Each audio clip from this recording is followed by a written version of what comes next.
Bismillahirrahmanirrahim.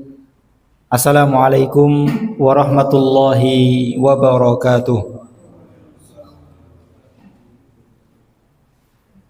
Alhamdulillahi ala ihsanih wa syukru lahu ala taufiqihi wa amtinanih wa asyhadu an la ilaha illallah wahdahu la syarikalah ta'ziman li sya'nih wa asyhadu anna Muhammadan abduhu wa rasuluhu ad-da'i ila ridwanih. Salawatullahi wa salamuhu alaihi wa ala alihi wa ashabihi wa ikhwanih. Allahumma la ilma lana illa ma 'allamtana. Allahumma 'allimna ma yanfa'una wanfa'na bima 'allamtana wa zidna ilma. Allahumma inna na'udzubika min ilmin la yanfa wa min qalbin la yakhsha wa min nafsin la tashba wa min du'ain la yustajabulah. Amma ba'du, kaum muslimin muslimat, jamaah kajian SBS dan pemirsa dimanapun berada, yang semoga senantiasa dimuliakan oleh Allah Subhanahu wa ta'ala. Kita bersyukur kepada Allah yang telah memberikan kepada kita kemudahan untuk bisa hadir di majelis ilmu ini. Kita selalu berdoa memohon kepada Allah agar memberikan kepada kita tambahan-tambahan ilmu yang bermanfaat, ilmu yang dapat menambah rasa takut kita kepada Allah Subhanahu wa taala, ilmu yang dapat kita amalkan dan amalan-amalan yang kita kerjakan diterima oleh Allah Subhanahu wa taala. Jamaah rahimani Allah wa iyyakum, insyaallah pada kesempatan kali ini ya kita akan melanjutkan mengkaji kitab Al-Kabair, yaitu dosa-dosa besar. Dan mohon maaf sebelumnya karena hari Jumat kemarin ya kajian diliburkan ya karena ada beberapa uzur. Alhamdulillah kita bisa melanjutkan kajian kita pada kesempatan kali ini. InsyaAllah pada kesempatan kali ini ya kita akan melanjutkan mengkaji kitab Al-Kabair, dan kita sampai pada dosa besar yang ke-49. Dosa besar yang ke-49. Berkata Al-Imam Az-Zahabi Asy-Syafi'i rahimahullah, Al-Kabiratu at-tasi'atu wal arba'un. Dosa besar yang ke-49, yaitu al-khuruju bis-sayfi wat takfiru bil kabairi. Keluar atau memberontak kepada pemerintah dengan pedang. Yang mengangkat pedang untuk melakukan pemberontakan kepada pemerintah yang sah. Wat takfiru bil kabair, dan mengkafirkan seorang muslim hanya karena melakukan dosa besar. Ini ada dua sifat, ada dua dosa, satu dengan yang lainnya saling berkaitan, yaitu mudah mengkafirkan seorang muslim hanya karena melakukan dosa besar. Kemudian yang kedua yaitu memberontak kepada pemerintah dengan pedang-pedang. Dan dua sifat ini memberontak kepada pemimpin, kemudian mudah mengkafirkan seorang muslim, ini adalah dua sifat yang sangat kental dengan al-khawarij. Ya al-khawarij. Ya maka apabila pada seseorang atau suatu kelompok yang memiliki salah satu atau dari kedua sifat tersebut, mudah mengkafirkan seorang muslim atau memberontak kepada pemerintah yang sah, maka ya dikhawatirkan dia termasuk ya orang-orang khawarij, karena ini merupakan sifat untuk orang-orang khawarij.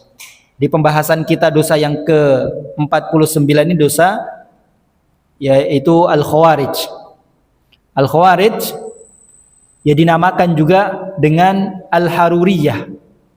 Al-khawarij ini mungkin lebih populer di antara kita, namun juga ya para ulama menyebutnya dengan al-haruriyah. Ya al-haruriyah. Dan Al-Khawarij ini memiliki banyak sekali kelompok-kelompok. Ya, kelompoknya sangat banyak, tapi intinya ya mereka memiliki dua sifat tadi. Ya, Al-Haruriyah. Al-Haruriyah ini nisbah kepada suatu tempat yang ada di Irak, dekat dengan Kufah. Tempat tersebut dinamakan dengan Harura. Tempat di mana dahulu ya orang-orang Khawarij pada zaman Ali bin Abi Thalib, dan itu kelompok Khawarij itu adalah kelompok pertama yang menyimpang dalam Islam. Itu ketika perang ya antara kubu Ali bin Abi Thalib dengan sahabat Muawiyah radhiyallahu anhuma, maka di sana ada beberapa orang, bahkan banyak, sebagian mengatakan ada 8.000 orang atau sebagian mengatakan 18.000 orang yang mereka keluar dari dari barisan Ali bin Abi Thalib, ya kemudian memberontak kepada ya Khalifah Ali bin Abi Thalib. Oleh karena dahulu seorang ulama Abu Al-Aliyah, beliau pernah mengatakan, qad an'amallahu alayya nikmataini, sungguh Allah telah memberikan kepadaku dua nikmat yang sangat besar, wala adri ayyuhuma afdal, dan saya tidak mengetahui dari dua nikmat tersebut mana yang lebih besar, karena dua-duanya sangat besar. Yang pertama, an hadani lil Islam, Allah memberikan kepadaku hidayah Islam. Dan yang kedua, wala yaj'alni haruriyah, dan Allah tidak menjadikanku sebagai seorang haruri, yaitu seorang al-Khawarij. Kaum muslimin muslimat rahimani Allah wa iyyakum, ya untuk dosa mengkafirkan seorang muslim dengan dosa besar atau memberontak kepada pemerintah, di sini Al-Imam Az-Zahabi membawakan beberapa ayat, 2 ayat dan beberapa hadis. Ayat yang dibawakan oleh beliau yaitu firman Allah Subhanahu wa taala dalam surat Al-Baqarah ayat yang ke-190, di mana Allah Subhanahu wa taala berfirman, wala ta'taddu innallaha la yuhibbul mu'tadin. Wala ta'taddu, dan janganlah kalian melampaui batas. Innallaha la yuhibbul mu'tadin. Sesungguhnya Allah Subhanahu wa taala tidak mencintai, tidak suka kepada orang-orang yang melampaui batas. Ayat berikutnya yang dibawakan oleh Al-Imam Az-Zahabi yaitu surat Al-Ahzab ayat yang ke-36. Allah berfirman, "Wa may ya'sillaha wa rasulahu faqad dhalla dhalalan mubina." Barang siapa yang bermaksiat kepada Allah dan kepada Rasulnya, maka sungguh dia telah tersesat dengan kesesatan yang nyata. Ya, 2 ayat tersebut dibawakan oleh Al-Imam Az-Zahabi dalam bab ini, ya, di mana ayat yang pertama Allah melarang agar kita tidak keluar batas, tidak melampaui batas. Ayat yang kedua, ya Allah mengabarkan bahwasannya barang siapa yang bermaksiat kepada Allah dan kepada Rasulnya, maka sungguh dia telah sesat dengan kesesatan yang nyata. Kenapa ya 2 ayat tersebut dibawakan? Karena di antara bentuk bermaksiat kepada Allah dan bermaksiat kepada Rasulullah, dan di antara bentuk melampaui batas, ya, bahkan melampaui batas yang paling jauh, yaitu mengkafirkan seorang muslim ya tanpa bukti yang nyata, tanpa bukti yang jelas. Dimengkafirkan seorang muslim hanya karena dia melakukan dosa-dosa besar, ya dosa yang seharusnya tidak mengeluarkan seseorang dari Islam. Namun dengan melakukan dosa tersebut, ya orang mengkafirkan seorang muslim. Ini merupakan bentuk bermaksiat kepada Allah, bermaksiat kepada Rasulullah SAW, dan ini merupakan bentuk ya melampaui batas. Karena ya tidak boleh ya kita mengklaim ya seseorang dengan tuduhan-tuduhan yang keji, apalagi tuduhan yang paling keji, yaitu menuduh seseorang atau mengatakan seseorang kafir, mengeluarkan seseorang dari Islam padahal tidak ada bukti yang nyata. Ya, tidak ada bukti yang nyata. Ini bentuk melampaui batas Dan ini bentuk bermaksiat kepada Allah dan bermaksiat kepada Rasulullah sallallahu alaihi wasallam. Kemudian ya berikutnya beliau membawakan hadis-hadis Nabi sallallahu alaihi wasallam, di antaranya yaitu hadis yang diriwayatkan oleh Imam Bukhari dan Imam Muslim, di mana Rasulullah sallallahu alaihi wasallam bersabda, "Man qala li akhihil muslimi," barang siapa yang mengatakan kepada saudaranya seorang muslim, mengatakan kepada seorang muslim, "Ya kafir," dia memanggilnya dengan panggilan wahai orang kafir, padahal dia adalah seorang muslim. Faqad ba'a biha ahaduhuma, maka sungguh ya kekafiran itu akan kembali kepada salah satu dari keduanya. Kalau memang yang dipanggil itu memang orang kafir, berarti yang kafir adalah orang yang dipanggil, karena memang dia orang kafir. Namun kalau ternyata yang dipanggil kafir itu bukan seorang kafir, dia adalah seorang muslim, maka kekafiran itu justru akan kembali kepada orang yang memanggilnya. Ini sangat bahaya. Ya, maka ini ya menunjukkan bahwasanya kalau kita memanggil seorang muslim dengan panggilan kafir, atau berarti kita mengkafirkan seorang muslim, maka di antara bahayanya ya kekafiran itu akan kembali kepada kita, orang yang mengkafirkan seorang muslim. Dari hadis ini kaum muslimin muslimat rahimani Allah wa iyyakum, dapat kita ambil beberapa pelajaran. Yang pertama di sini ya apabila seorang memanggil saudaranya seorang muslim dengan panggilan kafir, maka panggilan kafir, kita memanggil seseorang dengan panggilan wahai orang kafir, maka ini ada beberapa hukum, ada beberapa keadaan. Yang pertama, panggilan kafir tersebut itu ditujukan kepada umum. Ya, tidak ditujukan kepada orang-orang tertentu. Memanggil secara umum.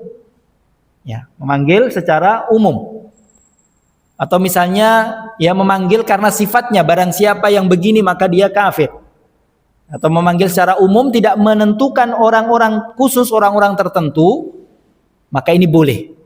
Ini boleh. Sebagaimana ya di dalam beberapa ayat Allah Subhanahu wa taala mengatakan ya ayyuhal kafirun, ya ayyuhal kafirun.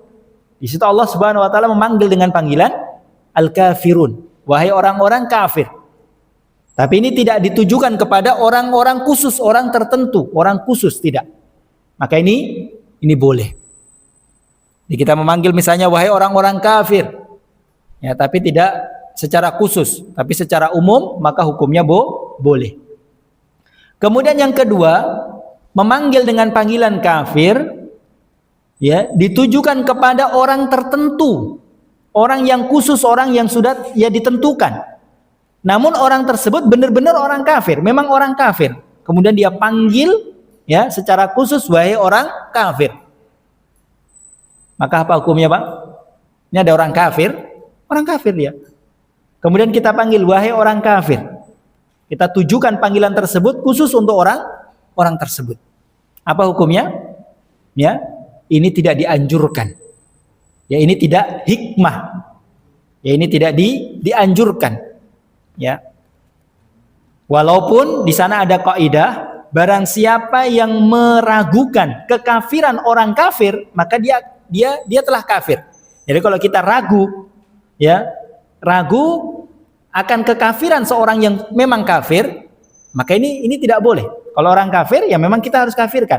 Tapi memanggil orang kafir dengan panggilan kafir, ya ini tidak dianjurkan. Ya ini tidak hikmah. Karena akan membuat orang tersebut semakin membenci Islam dan jauh dari dakwah nantinya.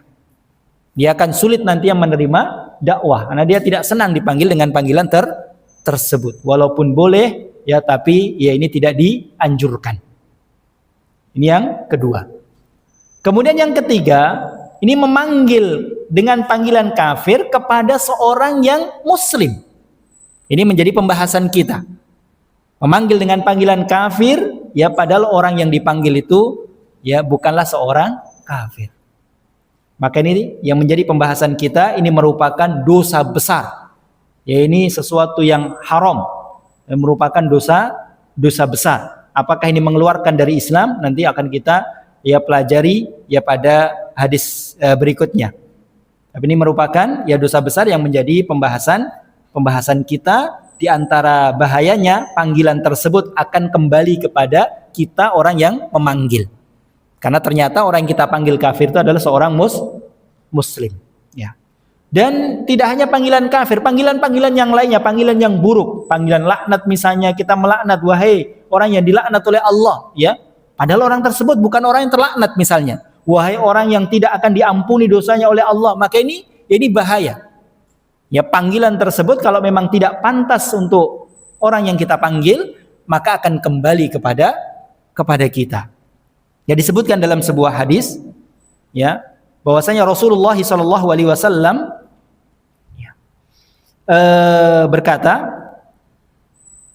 berkata seorang pemuda, ya Rasulullah menyebutkan sebuah hadis bahwasanya ada seorang pemuda mengatakan, wallahi la yaghfirullahu li fulanin.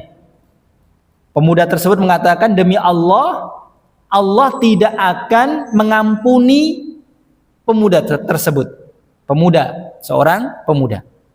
Faqala Allah Ta'ala, maka Allah mengatakan, man dalladhi yata'alla alayya an la aghfira li fulanin. Siapa orang yang bersumpah kepadaku, karena dia tadi bersumpah wallahi, siapa orang yang bersumpah kepadaku bahwasanya saya tidak akan mengampuni fulan, fa inni qad ghafartu lahu, sungguh saya telah mengampuni fulan tersebut, wa ahbabtu amalaka, dan sungguh saya telah menghapuskan amalan-amalanmu. Ini disebutkan dalam hadis riwayat Imam Muslim. Jadi ada dua orang pemuda, di mana ya pemuda yang pertama ini ya rajin ibadah. Orang yang pemuda yang kedua banyak melakukan kemaksiatan. So, pemuda yang banyak beribadah ini selalu menasehati pemuda yang banyak bermaksiat. Ini sebetulnya sebuah kebaikan. Ya, banyak menasehati. Dinasihati, tapi pemuda yang kedua terus bermaksiat, ya, tidak mendengarkan nasihatnya, sampai jengkel yang dinasihati, mengatakan, apakah kamu diutus untuk saya? Artinya sudah, biarkan saya seperti ini. Ya, semakin lama semakin jengkel, maka pemuda yang rajin ibadah tadi mengatakan, demi Allah, ya Allah tidak akan mengampunimu. Dia karena jengkelnya, karena marahnya, karena banyak menasihati tapi tidak diterima nasihatnya, ya, maka dia jengkel. Karena jengkelnya tersebut dia bersumpah, wallahi demi Allah, Allah tidak akan mengampuni. Tapi ternyata apa? Ya, ternyata Allah mengampuni dosa pemuda yang banyak bermaksiat tersebut. Bahkan Allah Subhanahu wa taala menghapuskan pahala-pahala dari amal-amal ibadah yang dilakukan oleh pemuda yang rajin ibadah tersebut. Ini bahaya. Jadi kita mengklaim, ya, memanggil dengan panggilan-panggilan yang buruk, ini kalau tidak benar, maka panggilan buruk tersebut akan kembali kepada diri kita, wal iyadu billah. Ya. Mengomentari hadis tersebut, sahabat Abu Hurairah radhiyallahu anhu mengatakan, walladzi nafsi biyadi, demi jiwa yang jiwaku ada di tangannya, yang jiwaku ada di tangannya, itu Allah Subhanahu wa taala.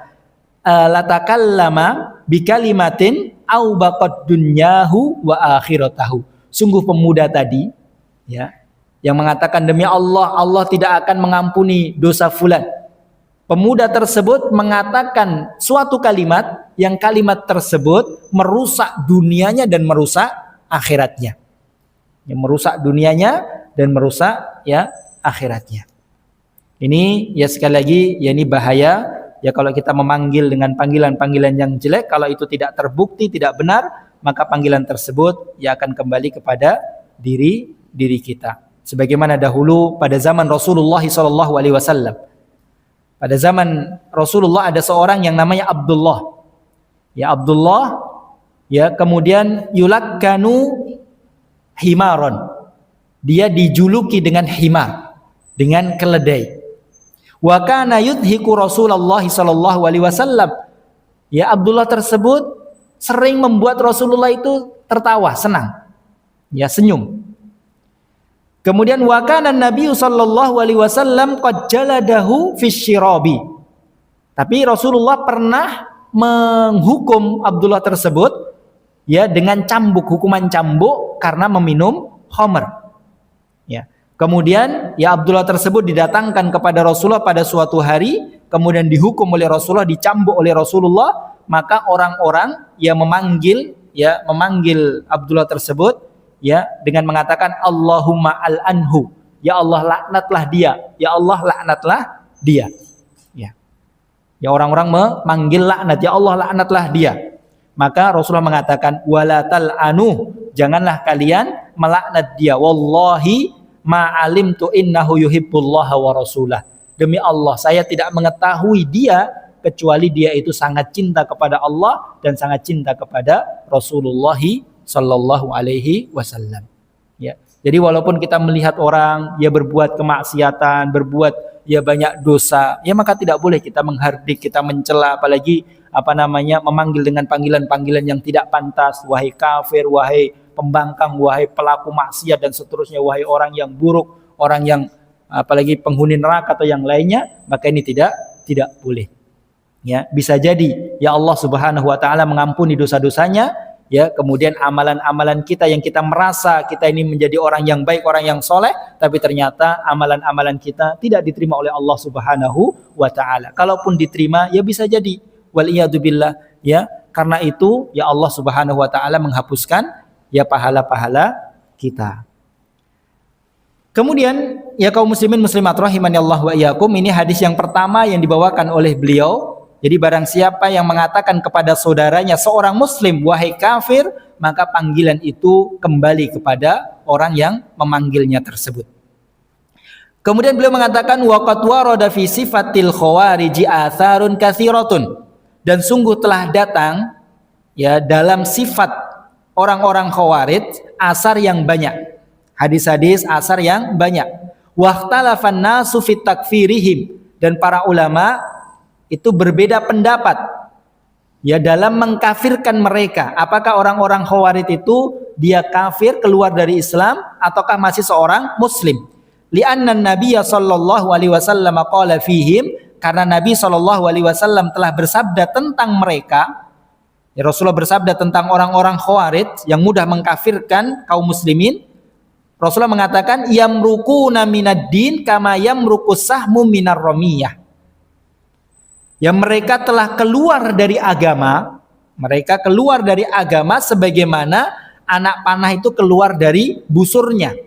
Ainama lakitumuhum faktuluhum, maka dimanapun kalian menjumpai mereka, maka perangilah mereka.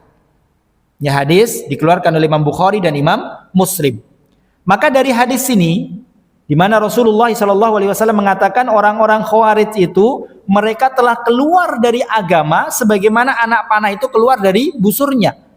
Maka dari sini sebagian para ulama ya mereka berpendapat bahwasanya orang-orang khawarij ini mereka telah keluar dari Islam. Jadi mereka bukan kaum muslimin lagi. Ini ini pendapat dari sebagian ya para ulama. Apa dalil mereka? Dalil mereka ini. Ya, hadis yang saya diriwayatkan oleh Imam Bukhari dan Muslim, di mana Rasulullah mengatakan yamruquna kama yamruqus sahmu minar ramiyah. Mereka telah keluar, yamruquna minad din, mereka keluar dari agama. Berarti bukan lagi seorang muslim.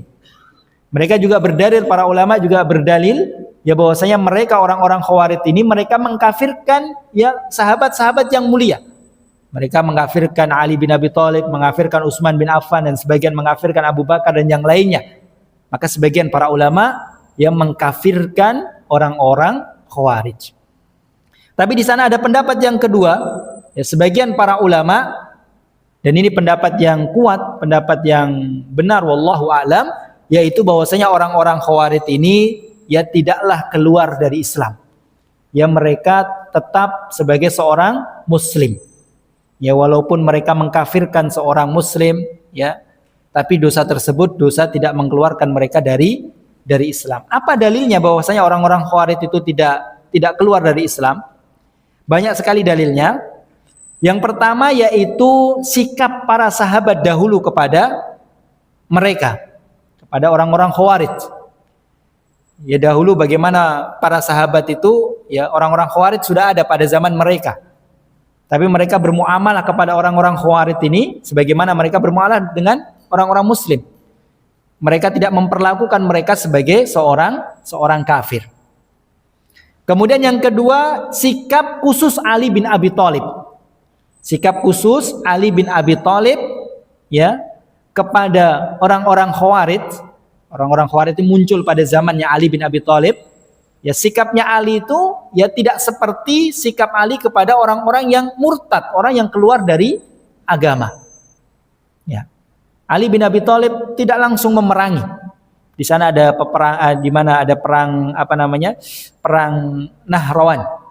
Ya, Nahrawan itu perang ya dari Ali bin Abi Thalib ya melawan memerangi orang-orang Khawarij. Itu sebetulnya Ali bin Abi Thalib itu ya tidak langsung memerangi mereka. Ali bin Abi Thalib itu berupaya untuk menasihati mereka, mengingatkan mereka dan seterusnya. Tapi mereka tidak menerima. Kemudian terjadi peperangan pun yang mendahului mereka. Ini menunjukkan bahwasanya Ali itu memperlakukan orang-orang Khawarij pada zaman beliau yaitu sebagai seorang muslim. Ya, sebagai seorang orang muslim. Dan juga orang yang memerangi pemerintah, ini dosa besar tapi tidak mengeluarkan seseorang dari Islam. Kemudian juga di antara dalilnya Ali bin Abi Thalib mengatakan tentang orang-orang Khawarij ketika ditanya sebagaimana disampaikan oleh Thariq bin Syihab, beliau mengatakan kuntu inda Ali. Suatu ketika saya berada di sisi Ali bin Abi Thalib. Fasu'ila an ahlin nahr. Maka Ali ditanya tentang ya penduduk Nahr yaitu Al-Khawarij.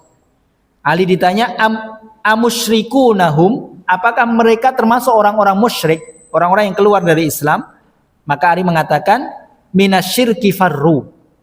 Justru mereka itu lari dari kesyirikan. Orang-orang musyrik itu yang mereka itu jauh dari kesyirikan. Ya, lari dari kesyirikan. Qila, kemudian dikatakan amunafikunahum, apakah mereka adalah orang-orang munafik? Orang-orang Khawarij itu apakah mereka orang-orang munafik? Ali mengatakan innal munafiqina la yadhkurunallaha illa qalila. Orang-orang munafik itu mereka tidak mengingat Allah kecuali hanya sedikit. Sedangkan mereka itu banyak mengingat Allah. Ya, orang-orang Khawarij itu banyak mengingat Allah. Kemudian qila lahu, kemudian ditanya Ali, ya, kemudian siapa mereka kalau begitu? Orang musyrik bukan, orang kafir bukan, orang munafik bukan. Maka Ali mengatakan qaumun bagau alaina faqatalnahum, yaitu mereka orang-orang yang melampaui batas terhadap kami, yang mendolimi kami, ya berbuat semena-mena kepada kami, ya kemudian kami memerangi mereka. Bukan karena mereka orang musyrik, bukan karena mereka orang kafir, bukan karena mereka orang munafik. Ya. Jadi pendapat yang kuat wallahu alam, orang-orang Khawarij ya mereka tetap seorang muslim tapi yang melakukan dosa yang sangat besar, bahkan dosa yang bisa saja mengeluarkan mereka dari Islam. Dan perlu diketahui bahwasanya orang-orang Khawarij ini adalah orang-orang yang banyak beribadah. Ya banyak beribadah, mereka menghafal Al-Qur'an, bahkan mereka para penghafal Al-Qur'an, banyak salat, banyak tilawah. Bahkan Rasulullah SAW bersabda tentang mereka, yakhruju fikum qaumun ya tuhkiruna salatakum ma'a salatihim wa siyamakum ma'a siyamihim wa amalakum ma'a amalihim. Nanti akan keluar di tengah-tengah kalian suatu kaum, yaitu orang-orang Khawarij, yang mana kaum tersebut nanti kalian akan merasa minder dengan salat-salat kalian daripada salat mereka. Kalau kalian bandingkan salat kalian dengan salat salat mereka, maka kalian akan minder karena salat mereka lebih banyak. Wasiyamahum ma'asiyamikum. Dan kalian akan minder dengan puasa-puasa mereka. Karena mereka banyak puasanya daripada kalian. Dan amalan-amalan mereka juga lebih banyak. Ya, jadi mereka itu banyak beribadah, hanya saja mereka punya penyimpangan yang sangat berbahaya, yaitu mudah mengkafirkan dan memberontak kepada pemerintah. Kemudian ya kaum muslimin muslimat rahimani Allah wa iyyakum, Berikutnya hadis yang dibawakan oleh beliau Al-Imam Az-Zahabi rahimahullah, di mana Rasulullah sallallahu alaihi wasallam bersabda, hadis yang sahih diriwayatkan oleh Imam Tirmidzi, syarru qatla tahta adimis samai khairu qatla man qatalu. Kata Rasulullah sallallahu alaihi wasallam, seburuk-buruk orang yang dibunuh di bawah langit ini, yaitu pembunuhan yang dilakukan oleh orang-orang Khawarij. Ya, orang yang dibunuh ya oleh orang-orang Khawarij, ya, itu adalah pembunuhan yang paling jelek. Wa khairu qatla man qatalu, dan sebaik-baik orang yang dibunuh adalah orang yang dibunuh oleh orang Khawarij. Sebaik-baik orang yang dibunuh adalah orang yang dibunuh oleh orang-orang Khawarij. Kemudian Imam Az-Zahabi yang mengatakan fal khawariju mubtadi'atun mustahilluna ad-dima'a wat takfir. Orang-orang Khawarij mereka adalah ahlu bid'ah. Ini tanda, ini isyarat bahwasanya Imam Zahabi itu berpendapat bahwasanya orang-orang Khawarij itu tidak keluar dari Islam. Mereka masih kaum muslimin. Oleh karena beliau mengatakan Khawarij itu adalah mubtadi'ah. Mereka adalah pelaku bid'ah yang menghalalkan darah kaum muslimin dan mengkafirkan kaum muslimin. Yukaffiruna Utsmana wa Aliyan wa jama'atan min sadati sahabati radhiyallahu anhum, di mana mereka mengkafirkan Utsman, mengkafirkan Ali, dan mengkafirkan sebagian ya para sahabat yang mulia. Kemudian hadis berikutnya yang dibawakan oleh Imam Az-Zahabi rahimahullah, ya beliau mengatakan Ishaq Al-Azraq berkata an A'mas an Ibni Abi Aufa radhiyallahu anhu qol sami'tu Rasulullah sallallahu alaihi wasallam yaqul, sahabat Ibnu Abi Aufa mengatakan, saya mendengar Rasulullah sallallahu alaihi wasallam bersabda, al khawariju kilabun nar. Orang-orang Khawarij itu mereka adalah anjing-anjing neraka. Orang-orang Khawarij adalah anjing-anjing neraka. Dalam memahami hadis ini, ya di sana ada dua penafsiran dari kalangan para ulama. Penafsiran yang pertama, apa sih yang dimaksud bahwasanya orang-orang Khawarij itu adalah anjing-anjing neraka? Yang pertama adalah mereka menafsirkan dengan makna hakiki.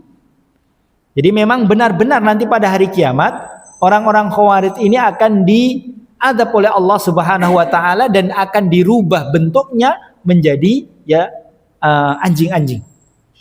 Ini sebagai hukuman dari Allah, azab dari Allah untuk mereka. Jadi mereka benar-benar dirubah oleh Allah dengan bentuk anjing. Kemudian penafsiran yang kedua yaitu secara maknawi. Sebagian para ulama menafsirkan bahwasanya mereka bentuknya tidak dirubah menjadi bentuk anjing, tidak. Jadi bentuknya tetap bentuk manusia. Ya, akan tetapi penyerupaan ini di mana Rasulullah menyamakan mereka seperti anjing-anjing neraka, ini sebagai penghinaan. Ini sebagai penghinaan untuk mereka karena buruknya apa yang dilakukan oleh mereka. Dan mereka itu berada di neraka kaum muslimin yang paling dasar. Di neraka kaum muslimin yang paling bahaya, yang paling keras, yang paling rendah. Ini tempatnya orang-orang Khawarij. Jadi mereka di neraka. Tapi nerakanya kaum muslimin, tapi neraka yang paling rendah. Jadi kaum muslimin muslimat rahimani Allah wa iyyakum, Kemudian hadis yang terakhir yang dibawakan oleh beliau di mana Rasulullah sallallahu alaihi wasallam bersabda, "Tuba liman qatalahum wa qataluh." Beruntunglah orang yang memerangi mereka dan orang yang diperangi oleh mereka, yaitu orang-orang Khawarij. Oleh karenanya Ali bin Abi Thalib semangat dalam memerangi mereka. Walaupun sebelumnya memang Ali telah menasihati mereka tapi tidak diterima, oleh karenanya Ali memerangi mereka. Ini kaum muslimin muslimat rahimani Allah wa iyyakum, ya dosa mengkafirkan seorang muslim hanya karena melakukan dosa besar. Ini tidak boleh. Ya, mengkafirkan ini ada dua macam. Mengkafirkan sifat, ya, mengkafirkan amalan atau sifat. Ini boleh. Misalnya barang siapa yang menyembah selain Allah, maka dia telah kafir. Maka ini boleh. Itu mengkafirkan ya dengan sifat. Barang siapa yang sujud kepada selain Allah, ya barang siapa yang begini dan seterusnya, maka dia kafir. Maka ini boleh. Yang kedua yaitu mengkafirkan secara ain, secara personal. Ya secara tertentu, orang-orang tertentu. Ya, kamu misalnya kafir, kamu kafir dan yang lainnya, ya mengatakan seseorang kafir, maka ini tidak boleh. Itu ya haram. Ini mungkin yang bisa kita ya sampaikan dari dosa mengkafirkan dan dosa memberontak kepada ya pemerintah. Dan sekali lagi bahwasanya dua dosa tersebut ya adalah ciri khas sifat dari orang-orang Khawarij. Ya, maka siapapun yang memiliki sifat tersebut, ya apapun kelompoknya dan yang lainnya, maka dia termasuk orang-orang Khawarij. Maka tidak salah ya apabila orang-orang Syiah ya mereka ya termasuk orang-orang Khawarij. Sudah masuk waktu salat Isya atau belum ini? Berapa menit? Masih ada ya? Ya, sambil menunggu waktu salat Isya, ini sedikit saya berikan tambahan. Jadi, pemikiran Khawarij ya mengkafirkan seorang muslim, memberontak kepada pemerintah, ini merupakan pemikiran yang sangat berbahaya. Ya, sangat berbahaya untuk dunia dan akhirat. Ya, untuk dunia dan agama. Ada banyak sekali dampak buruknya. Di antara dampak buruknya yang pertama yaitu ya orang yang memiliki pemikiran Khawarij, maka dia akan mudah untuk memberontak dengan senjata kepada pemerintah. Ya, dia dikit-dikit ada kesempatan, ada celah untuk memberontak, ya maka dia akan memberontak kepada pemerintah dengan pedang-pedang mereka. Ini dampak buruk yang paling bahaya. Ya, kemudian yang kedua, mereka akan mudah membenci kaum muslimin. Ya, kaum muslimin melakukan ya satu dosa, ya mungkin dosa besar. Ya, karena dia terlalu ghulu, ya terlalu berlebih-lebihan, salah dalam bersikap, maka dia akan mudah membenci, bahkan mengkafirkan kaum muslimin. Hanya melakukan dosa misalnya berzina, minum khamar, berjudi, itu dosa-dosa besar, tapi tidak mengeluarkan dari Islam. Ya, maka kalau kita memiliki pemikiran Khawarij, maka kita akan mudah mengkafirkan seorang muslim. Kemudian yang ketiga, yaitu mereka akan menganggap negeri kaum muslimin, negeri yang sebetulnya adalah negeri Islam, mereka akan menganggap sebagai negeri kafir. Ya, mereka akan menganggap sebagai negeri kafir. Ya, mereka akan mudah mengkafirkan pemerintah, mengklaim bahwasanya negeri ini adalah negeri kafir, tidak berhukum dengan hukum Allah dan yang lainnya. Ini bahaya. Bahkan sampai mereka hijrah ke negeri kafir, negeri yang jelas-jelas kafir. Mereka hijrah dari negeri Islam, ya menetap di negeri kafir karena tidak sabar dengan kezaliman pemerintah. Ya. Dan mereka ya akan lebih senang, lebih banyak menyerang negeri-negeri Islam daripada negeri-negeri yang jelas-jelas kafir. Ini diantara bahaya-bahaya pemikiran Khawarij. Kemudian berikutnya, apa sebab penyimpangan Khawarij? Kok ada pemikiran seperti itu? Sebabnya apa? Ada banyak sekali sebab munculnya pemikiran Khawarij tersebut. Sebab yang pertama yaitu sikap warok yang salah. Sikap warok yang salah. Ya. Jadi melihat kemaksiatan, ya dia mensikapinya dengan sikap yang salah. Ya. Yaitu berlebih-lebihan terhadap pelaku maksiat. Ini ya sebabnya karena dia sikap warok tapi salah. Obatnya apa? Obatnya harus belajar ilmu agama yang benar. Banyak-banyak belajar ilmu agama sehingga dia bisa menerapkan sifat warok ya yang benar.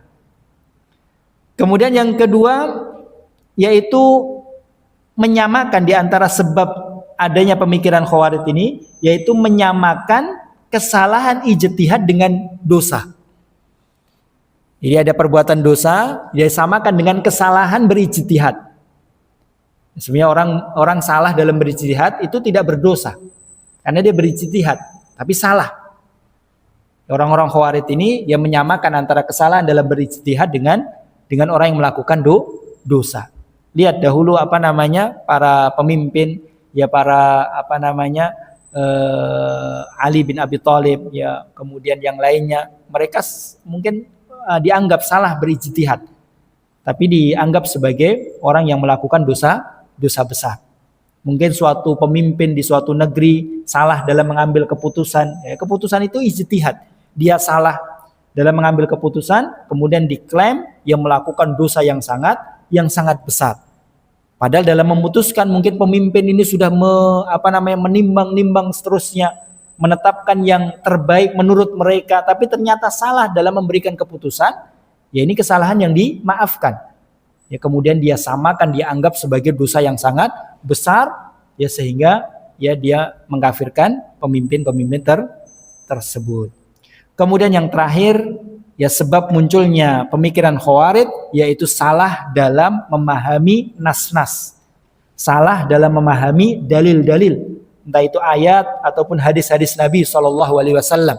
Ayat tentang pemimpin, bagaimana kita harus taat kepada pemimpin dan yang lainnya, ini salah dipahami oleh mereka.